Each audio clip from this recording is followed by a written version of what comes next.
He has been eating only raw foods for the last 45 years. He's 77 now. He has no deficiency, no problem. He doesn't take any pills. He has no disease whatsoever. Doesn't get any even normal cold, cough, anything, nothing. Super brilliant guy. I keep telling people in Bangalore, you're the most fortunate, you're the luckiest, because no other Indian city has even 10% of the options Bangalore has.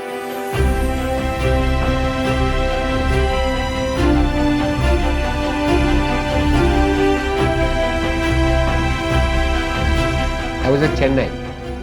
Me and Regina, we were at Chennai. We were attending a conference there called, the 48th International Conference on Recent Advances in Whole Food, Plant-Based Nutrition and Healthcare. This conference, a lot of people from all over the world, but one chap we met, very interesting guy. Okay. He's from Panama. He had come down. Dr. Aris Latham. He is originally a Jamaican. Black Jamaican, now settled in Panama. He is known as the ultimate guru of raw foods. Okay, raw fruits and vegetables. He has been eating only raw foods for the last 45 years. He's 77 now. If you just look at him, the level of energy he has, I find any 20-year-old today cannot match it. Physical and mental. The mental clarity, he has two helpers. He was preparing his food, raw food, all kinds of delicious salads and all he was coming up with. He makes burgers, everything is raw. Okay. Different colors, each color he will use, purple cabbage maybe somewhere tomato, somewhere beetroot. All these provide the colors and all of that. He makes all kinds of fancy stuff out of that. He's a world famous guy. You can go on YouTube, Google, anywhere. Instagram, Aris, Aris Latham, Latham, doctor. So this guy, as I said, the mental clarity that he has. He says, my brain is improving with every year. It's becoming more powerful, more this thing. And the recipes, all he creates out of the blue recipes. Thousands of recipes he has got, his own creation. And by the way, today raw food, there are a lot of people talking about it. He started in the 70s, when it was hardly, he's 77-year-old, 45 years back he started. And he has no deficiency, no problem, he doesn't take any pills, he has no disease whatsoever, doesn't get any even normal, cold, cough, anything, nothing. Super brilliant guy. There's one guy whom I want to learn a lot from. It is this guy. He wants to start, but he doesn't call it raw. It's a very interesting thing. He calls it sun cooked. He says sun has perfectly cooked it for us. Okay. His institute is called Sun Fried Institute. Okay. So sun cooked is what he calls himself. He has a very interesting way there. Of course, fasting and all he does, but apart from general fasting, he turned 77 this year. He turns, next month or something, 77 this year. So what he says is, each year that he spends on this planet, 77 means, next 77 days, he will have only liquids, only fruit juices and tender coconut water. 77 days, because he has lived 77 years. Previous year he did for 76 days. Year before that 75. Year before that 74. Like that. If he lives till 100, he says 100 days. Only liquids. But what about the raw foods which has been adulterated and all those things? No, buy organics. Today in Bangalore, at least, that I keep telling people in Bangalore, you're the most fortunate, you're the luckiest, because no other Indian city has even 10% of the options to buy organic food that Bangalore has. So many farmer markets we have, including Ragikana here. And there are others in other areas, Bhumi Sante there, BCC somewhere, some other farmer markets, Farmizan market. Then you have so many online suppliers. Okay, so many online suppliers, Farmizan, Healthy Buddha, so many of them, online suppliers. So many farmers also supply directly now. Sahaja supply, Sahaja who comes and sells a vegetable, they supply. Many of the organic farmers, they directly supply.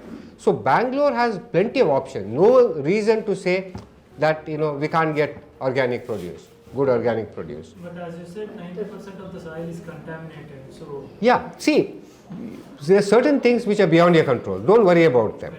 You worry about what you can do, what I can do. See, each one of us, that's the basic. If we focus on that, then more farmers also will get incentive. There are more buyers, more farmers will say, okay, organic if we grow, there are buyers and we get a slightly better price and we can sell directly to customers. So more farmers also get incentive. So gradually the reverse trend also will happen. And nature has its own ability to cure, to solve, to heal. So every vegetable and fruit directly eating certain. See, most of the fruits and vegetables you can eat raw, most of them. I mean, we'll talk a little bit more about it. Yeah. Okay. But these days organic, they say organic, but it is not organic. They say everybody is growing organic and charging more for the organic food. See, yes and no, in the sense, see, organic, like everything in life today, has become commercialized. Yeah. Okay. Once things get commercialized, there are always bad actors enter. So, some of the best places like this, Ragikana, if you come to now, the organizers have done some level of vetting. They don't allow anybody, like let's say some Tom, Dick and Harry comes in here and I want to sell my vegetables at Ragikana. They won't take them. They do some level of vetting to make sure. For example, Sahaja now is a genuine organization. We know the founders of the Sahaja, what is their motive that drives them. They are people with a certain background. They are not into money making. They are not there in this for money. If they were there, they would have gone like Organic Mandya or something. Which is different. Which the minute somebody becomes very commercialized, large scale, opens all these fancy shops with the glass windows and all that, they are then getting venture funding. Venture funding wants quick growth, quick profits, all that. So then you start cutting corners, all that. So these are the best places. The farmer or some farmers that you visit them, you visit their farm, see how they are, what they are doing, etc. So some farmers trust. Because ultimately it's a two-way relationship. You have to build a trust with that. One of the beauty of these markets rather than online is that it builds a relationship between the buyer and the seller. So next somebody today comes and says your product was bad. I feel bad because there's a relationship. I know that customer. If they come and say no, your product was very good, we enjoyed it, we loved it, you feel good about it. So that is how the original relationship was. Now in a modern world, what has happened is, producer and the consumer have got cut off through a lot of intermediaries. So intermediaries have no connection. When you go to supermarket and buy, it's like for a farmer supplying to supermarket also, there's an impersonal entity you supply to. So build those relationships in this kind of. Is it true that small, short, they are organic and hybrids are very long? No, see, the seeds themselves, the better seeds for organic are native seeds. Okay. But not necessary that only native seeds have to be used. Today is not many farmers use hybrid seeds, but they use organic methods. Okay. We use, for example, a mix. We use a lot of native seeds and native varieties. We use also some hybrids also. It's not that we don't use at all hybrids. Okay. But the pesticides etc. are not used. But large scale hybrid monocultures, if they have, then pesticide becomes must. Any monoculture, it becomes a must because they become disease prone.